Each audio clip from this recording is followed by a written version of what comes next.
The last train to Volcano Bay. A mystery set, on a train that only runs once every 100 years. Elira Ashcroft never believed in the stories her grandmother told, stories about impossible places, vanishing trains, and riddles that could freeze time. They were bedtime legends, nothing more. That changed the day she found the ticket. It was a rainy afternoon in July, just a day before her 13th birthday. Thunder rolled over the hills as Elira helped her father sort through the attic of her grandmother's old house. The air was thick with dust and the scent of forgotten things. While rummaging through an antique chest filled with old gloves and silk scarves, Elira's fingers brushed something cold and metallic. She pulled it out, a music box shaped like a train engine, tarnished with age. She wound it gently, and a slow, haunting melody played. Then, as if the music unlocked something, the top popped open to reveal a hidden compartment. Inside, nestled in velvet, was a golden ticket glimmering faintly despite the gloom. It read, "Admit 1. The last train to Volcano Bay. Departs midnight, the 13th of July. Platform 9 3/4. A sudden chill moved through her. Elira showed it to her father, but the moment he looked at it, he blinked and said, "It's just a blank piece of paper, sweetheart." But Elira could still read the words perfectly. That night, unable to shake the feeling the ticket gave her, Elira followed the directions from her grandmother's old journal entries, filled with strange symbols and riddles she never understood before. They led her to a long-abandoned train station on the edge of town, known to locals as the Forgotten Platform.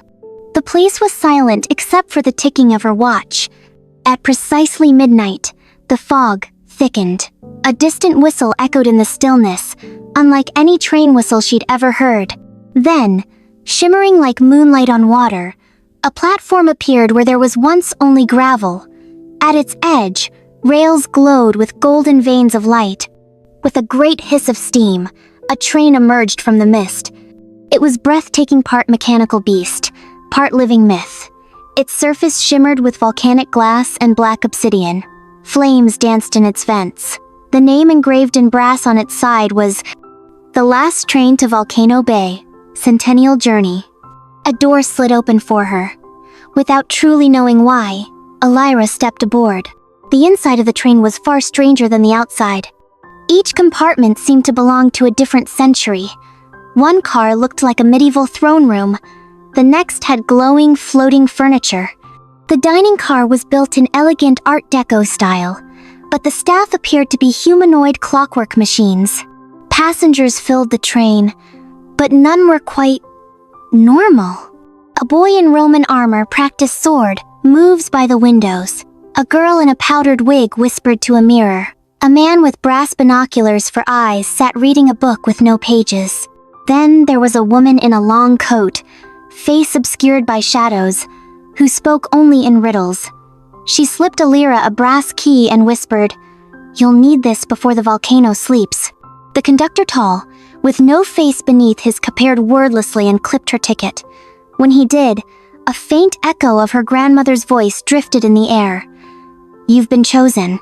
The train moved not just through landscapes, but through realities.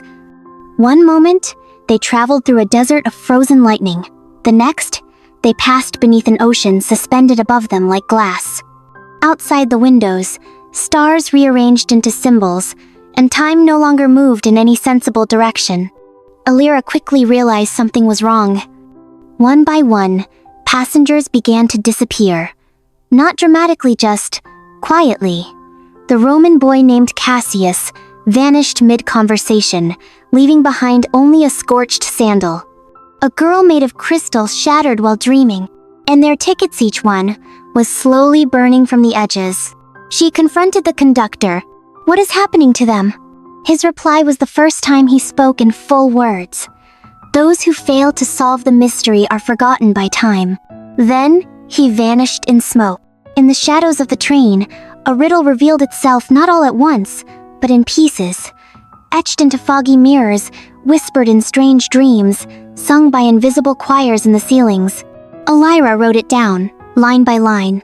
"The volcano awakens not with fire, but with truth none dare inquire. The one who sees beyond the day shall guide the train to Volcano Bay. With help from a girl who spoke only in colors and an ancient sailor who could smell lies, Elira discovered that Volcano Bay was not a place, but a momentous test of truth, hidden in each passenger's past. Each had come aboard with unfinished business. In a desperate search for answers, Elira opened the music box again. This time, as the melody played, she remembered. Her grandmother had once disappeared for 3 days without explanation, returning with white hair and stories she never told. Elira hummed the melody aloud and time rippled. A compartment door opened by itself, revealing a hidden car made of molten stone and starlight. Inside, Elira saw a vision of her grandmother stepping off the same train 100 years ago. Elira stepped through and chose her truth. Subscribe my channel and comment below your ideas about story.